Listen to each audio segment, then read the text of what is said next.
Time இல்லை தான், but 2 video பார்த்துட்டு போயிடலான்னு ஃபோன் எடுத்து எவ்வளோ நேரமாக ஸ்க்ரால் பண்ணுறோன்னு மறந்துட்டு தானே. அது ஏன்னா home maker to self maker series டே 5. நம்ம என்னதான் டைம் இல்லாட்டாலும் டெய்லி 1 மணி நேரத்துலேருந்து 2 மணி நேரம் ஸ்க்ரால் பண்ண தான் செய்கிறோம். மொபைலே பார்க்கக்கூடாதுன்னு சொல்லலை, பார்க்குற அந்த டைமையும் யூட்டிலைஸ் பண்ண சொல்கிறேன். என்ன பார்க்குறோம், எவ்வளோ நேரம் பார்க்குறோன்னு தெரிஞ்சு ஸ்க்ரால் பண்ணுறோம்னா அது கான்சியஸ் ஸ்க்ராலிங். என்ன பார்க்குறோம், எவ்வளோ நேரமாக பார்க்குறோன்னே தெரியாமல் ஸ்க்ரால் பண்ணிகிட்டே இருக்கிறோம்னா அது மைண்ட்லெஸ் ஸ்க்ராலிங்.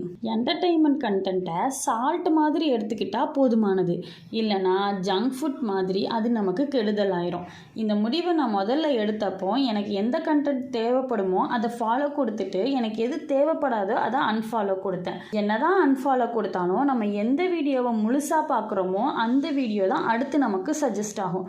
ஸோ கான்சியஸாக ஸ்க்ரால் பண்ணுங்கள். என்னோட கண்டென்ட் உண்மையிலே உங்களுக்கு யூஸ்ஃபுல்லாக இருக்கும்னு நினச்சிங்கன்னா ஃபாலோ பண்ணுங்கள். அஸ்ஸலாமு அலைக்கும்.